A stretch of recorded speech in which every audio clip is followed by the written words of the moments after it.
Bonjour Pierre. Bonjour Pierre. Alors Pierre, les banques ont visiblement du mal à accepter les contraintes autour du crédit immobilier, contraintes imposées depuis le début de l'année par l'autorité qui contrôle leur activité, c'est-à-dire le Haut Conseil de la stabilité financière. Alors c'est quoi ce conseil? C'est une autorité effectivement dans laquelle siège notamment le ministre des Finances, le gouverneur de la Banque de France. Et elle fait quoi? Elle empêche les dérives qui pourraient éventuellement amener la France à se retrouver dans une crise financière.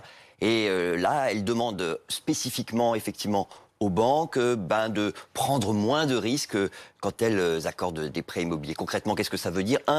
Il leur est demandé de ne pas accorder des emprunts qui pourraient mettre en difficulté les emprunteurs. Ça veut dire quoi? Respecter la limite de 33% du revenu dans les mensualités. Et puis limiter aussi à 25 ans la durée des emprunts.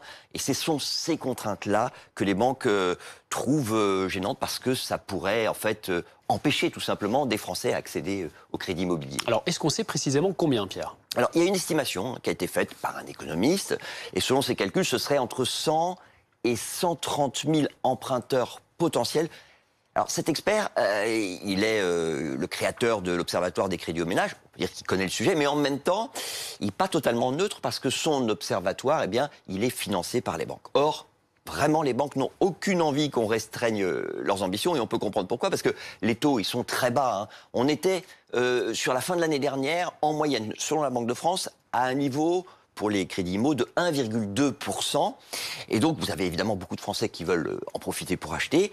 Et les chiffres, ils sont patents. Sur l'année 2019, on est sur une progression de 6,5% du total des prêts immobiliers accordés au total par les banques. C'est cette croissance-là, 6,5%, qui inquiète notamment la Banque de France, qui est en première ligne sur le sujet. Et elle a raison de s'inquiéter, la Banque de France? Disons que, on est à un niveau d'endettement aujourd'hui global assez important, puisque l'ensemble des emprunts immobiliers que les Français doivent rembourser, ça représente la somme de 1071 milliards d'euros, c'est-à-dire 44% du PIB. Voilà, la question aussi, c'est est-ce qu'on ne va pas favoriser la création d'une bulle en accordant trop de prêts? Et c'est pour cette raison qu'il faut priver de crédit les Français qui gagnent le moins bien leur vie, Pierre? Écoutez, c'est en tout cas ce que le lobby des banques essaie de faire passer comme message. Et ça agace énormément la Banque de France, qui a jugé nécessaire de répondre aujourd'hui à ces attaques dans un communiqué.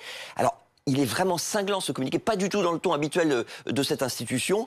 Pour la Banque de France, les chiffres de 100 à 130 000 exclus du crédit sont absolument sans aucun fondement. 2, il s'agit de protéger les ménages et pas de les exclure. Et puis 3, les banques restent pour le moment libres de déroger, alors au cas par cas bien sûr, à ces nouvelles règles, tant que les crédits qui durent plus de 25 ans ou qui amènent à un endettement de plus de 33% restent minoritaires, autour de 15% au total, et surtout tant que ça ne concerne que les locataires qui veulent devenir propriétaires. Merci beaucoup Pierre. Merci Pierre.